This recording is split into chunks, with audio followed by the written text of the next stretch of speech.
What's up, everyone, and welcome back to the channel.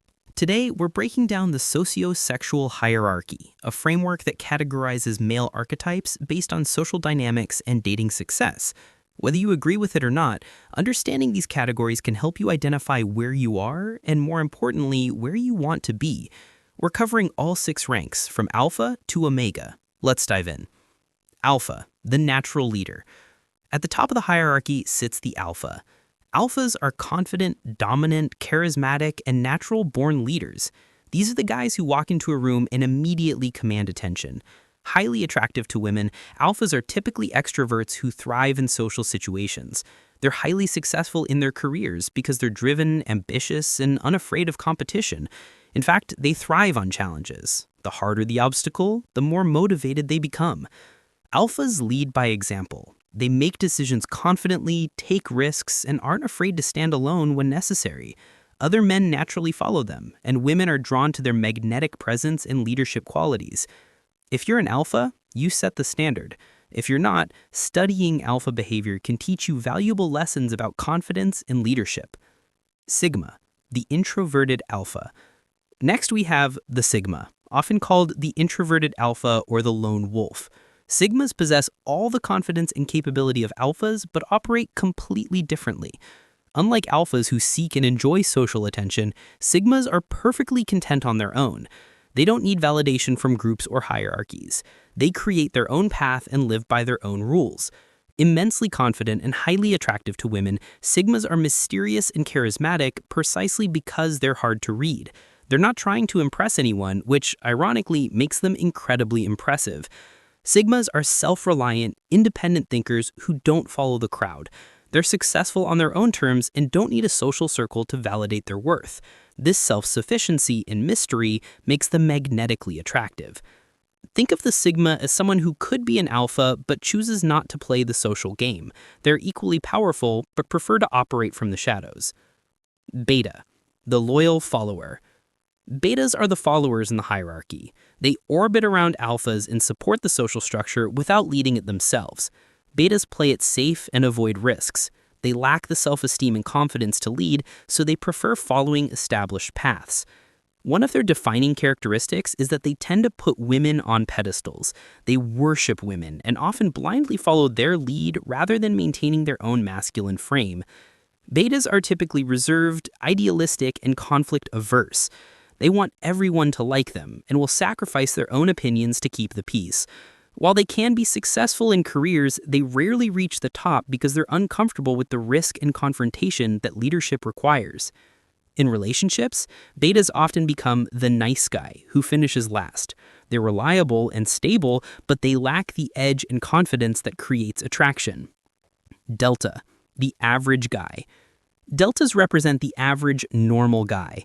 The majority of men fall into this category. They're the worker drones of society who show up, do their job, and go home. Deltas are hard workers, but they lack the drive and ambition to push beyond average. They're content with mediocrity and don't believe in self-improvement or personal development.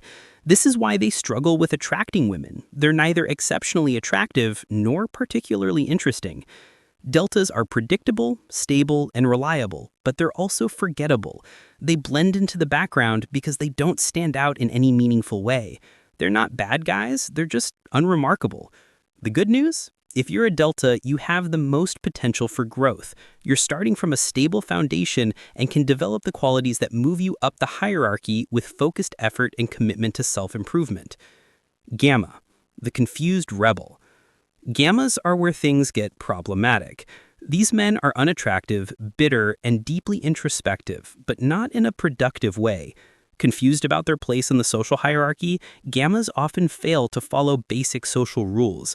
They see themselves as smarter or more enlightened than everyone else, but in reality, they're socially incompetent and unaware of it. Unsuccessful with women, Gammas tend to become obsessive. They're the type who, when rejected, can't let it go. They become stalkers, nice guys who turn bitter and angry, or narcissists who blame everyone but themselves for their failures. Gammas have potential, but are held back by their own delusions and refusal to take accountability. They'd rather blame society, women, or other men than look in the mirror and change. The path out of Gamma requires brutal self-honesty and a willingness to rebuild from the ground up. Omega, the social outcast. At the bottom of the hierarchy sits the omega, the polar opposite of the alpha. Omegas are complete social outcasts who are avoided by everyone. Often stereotyped as nerds or socially awkward individuals, omegas are needy, clingy, and desperate for connection.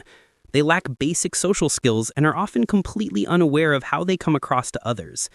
Undesirable and often emotionally damaged, omegas fail to attract women because they offer nothing of value and come across as desperate. Their neediness repels people, creating a vicious cycle of rejection and isolation. The harsh truth is that omegas need significant intervention and personal development work. They need to build themselves from the ground up: physical fitness, social skills, emotional intelligence, and self-respect.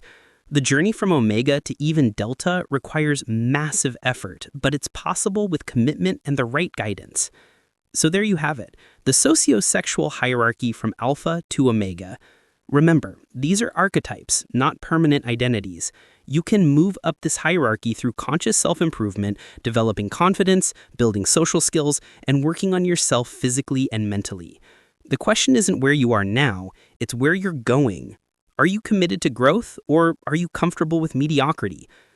If this video gave you clarity, hit that like button and subscribe for more content on self-improvement and understanding social dynamics. Drop a comment with where you think you fall on this hierarchy and where you want to be. And remember, you're not stuck where you are. Change is possible. Thanks for watching, and I'll see you in the next one.